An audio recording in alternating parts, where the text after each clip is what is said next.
Bismillahirrahmanirrahim. Assalamualaikum warahmatullahi wabarakatuh. Alhamdulillah. Alhamdulillahi nahmaduhu wa nasta'inuhu wa nastaghfiruh wa na'udzu billahi min sururi anfusina wa min sayyiati a'malina may yahdihillahu fala mudhillalah wa may yudhlil fala hadiyalah. Asyhadu an la ilaha illallah wa asyhadu anna Muhammadan abduhu wa rasuluh la nabiyya ba'da.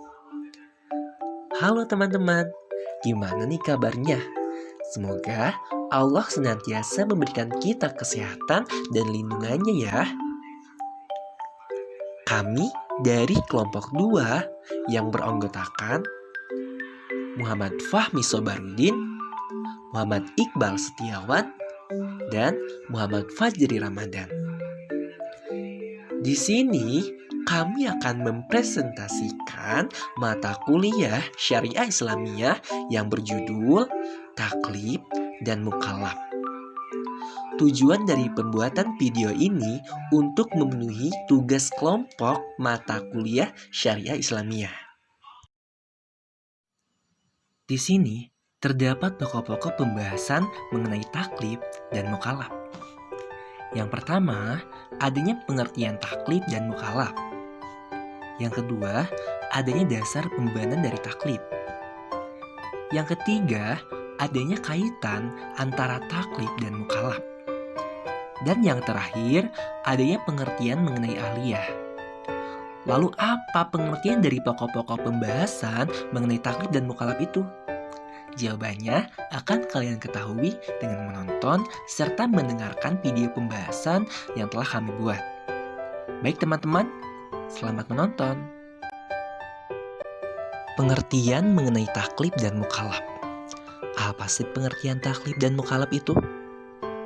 Jadi teman-teman, taklif ini secara bahasa berarti mengharuskan atau membebankan sesuatu yang memberatkan kehendak alami manusia.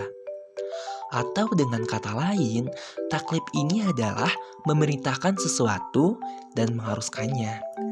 Jadi taklif ini adalah sesuatu yang wajib teman-teman. Nah sedangkan mukallaf ini adalah orang yang mendapat taklif. Maksudnya gimana sih?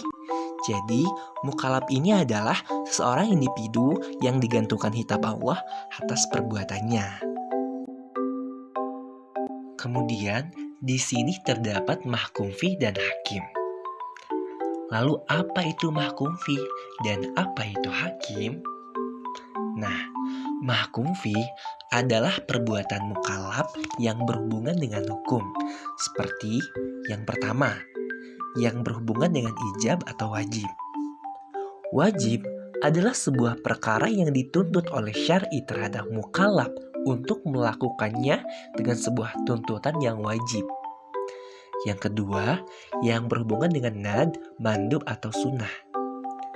Sunnah adalah sebuah perkara yang dituntut oleh syar'i terhadap mukallaf untuk melakukannya dengan sebuah tuntutan yang tidak wajib. Yang ketiga, yang berhubungan dengan tahrim atau haram. Haram adalah sebuah perkara yang dituntut oleh syar'i terhadap mukallaf untuk meninggalkannya dengan sebuah tuntutan yang wajib. Yang keempat, yang berhubungan dengan karohah atau makruh. Makruh adalah sebuah perkara yang dituntut oleh syar'i terhadap mukallaf untuk meninggalkannya dengan tuntutan yang tidak wajib. Nah, yang terakhir, yang berhubungan dengan ibah atau mubah. Mubah adalah sebuah perkara yang dituntut oleh syar'i dengan memperbolehkan mukallaf untuk memilih antara melakukan atau meninggalkannya. Jadi itu teman-teman pengertian dari mahkum fi. Sekarang, apa pengertian dari hakim? Ada yang tahu? Benar, hakim adalah zat yang menurunkan hukum. Lalu siapa zat yang menurunkan hukum itu? Zat yang menurunkan hukum adalah Allah Subhanahu wa Ta'ala. Dasar pembebanan taklif. Seorang manusia belum dikenakan taklif atau pembebanan hukum sebelum ia cakap untuk bertindak hukum. Seseorang baru bisa dibebani hukum apabila berakal dan dapat memahami secara baik taklif yang ditujukan kepadanya. Dengan demikian, orang yang tidak atau belum berakal seperti orang gila dan anak kecil dianggap tidak bisa memahami taklif dari syara. Termasuk ke dalam hal ini, orang yang dalam keadaan tidur, mabuk, dan lupa. Orang yang sedang tidur, mabuk, dan lupa tidak dikenai taklif karena ia dalam keadaan tidak sadar atau hilang akal. Dalam hukum tertentu, orang yang tidak mukallaf memang tidak terkena taklif, terutama hukum yang bersifat pribadi, misalnya sholat dan puasa. Dalam hal ini, anak kecil ataupun orang yang hilang akalnya tidak wajib melaksanakannya. Tetapi dalam hukum tertentu, keadaan orang yang tidak mukallaf tidak berpengaruh terhadap pelaksanaan hukum, terutama hukum yang berhubungan dengan orang lain. Contohnya, anak kecil yang mempunyai harta sampai 1 nisab, maka ia wajib zakat meskipun pelaksanaannya diwakilkan kepada walinya. Mahkum alaih berarti orang mukallaf atau orang yang layak dibebani hukum taklif. Ada beberapa syarat seseorang baru dianggap layak dibebani hukum taklif. Syarat taklif atas subjek hukum, menurut Amir Syarifuddin, adalah sebagai berikut. Ia memahami atau mengetahui titah Allah tersebut yang menyatakan bahwa ia terkena tuntutan dari Allah. Paham dan tahu itu sangat berkaitan dengan akal, karena akal itu adalah alat untuk mengetahui dan memahami. Ia telah mampu menerima beban taklif atau beban hukum yang dalam istilah ushul fiqh disebut ahlun li'al taklif atau disebut ahliyah. Kecakapan menerima taklif adalah kepantasan untuk menerima taklif. Kepantasan itu ada 2 macam, yaitu kepantasan untuk dikenai hukum atau ahliyah al-wujub dan kepantasan untuk menjalankan hukum atau ahliyah al-ada. Ahliyah ialah kemampuan seseorang untuk menerima kewajiban dan menerima hak. Artinya, seseorang itu berupaya untuk menanggung hak-hak orang lain, menerima hak-hak atas orang lain, dan mampu untuk melaksanakannya. Ahliyah al-wujub yaitu kemampuan untuk mempunyai dan menanggung hak. Hal ini terjadi sebagai konsekuensi kemanusiaan yang dasar kelayakannya ialah karena ia seorang manusia. Ahliyah al-wujub dibagi menjadi 2 tingkatan. Yang pertama yaitu ahliyah al-wujub nakis, atau kecakapan dikenai hukum secara lemah, yaitu kecakapan seorang manusia untuk menerima hak tetapi tidak menerima kewajiban. Contohnya yaitu bayi dalam kandungan.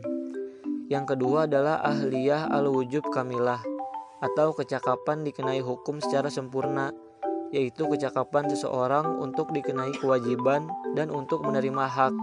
Kecakapan ini berlaku semenjak ia lahir sampai sekarat selama ia masih bernapas. Contohnya yaitu bayi yang baru lahir. Lalu di sini terdapat ahliyah al-'adah, yaitu kemampuan untuk menjalankan hukum atas dirinya dan hak untuk orang lain. Kemampuan ini tidak hanya karena ia sebagai manusia, akan tetapi karena ia mumayyiz. Ahliyah al-'adah terdiri dari 3 tingkat, yaitu yang pertama, adim al-ahliyah atau tidak cakap sama sekali. Manusia sejak lahir sampai mencapai tamyiz sekitar 7 tahun termasuk golongan adim al-ahliyah. Yang kedua, ahliyah al-'adah nakisah atau cakap berbuat hukum secara lemah. Manusia yang telah mencapai umur tamyiz sampai batas dewasa termasuk golongan ahliyah al-'adah nakisah. Kenapa? Karena mereka dianggap akalnya masih lemah dan belum sempurna. Sebagian tindakannya telah dikenai hukum dan sebagian lagi tidak dikenai hukum. Dalam hal ini, ucapan dan perbuatannya terbagi lagi menjadi 3 tingkat, yaitu yang pertama, tindakan yang semata-mata menguntungkan kepadanya. Yang kedua, tindakan yang semata-mata merugikannya atau mengurangi haknya. Yang ketiga, tindakan yang mengandung keuntungan dan kerugian. Lalu terdapat lagi ahliyah al-'adah kamilah atau cakap berbuat hukum secara sempurna, yaitu untuk manusia yang telah mencapai dewasa atau baligh. Teman-teman yang dirahmati Allah, itu saja yang dapat kami sampaikan mengenai materi taklif dan mukallaf. Jika ada kesalahan, kami mohon maaf dengan sebesar-besarnya, karena kesempurnaan hanyalah milik Allah Subhanahu wa Ta'ala. Semoga dengan apa yang telah kami sampaikan dapat bermanfaat bagi kita semua. Sekian dari kami, wassalamualaikum warahmatullahi wabarakatuh.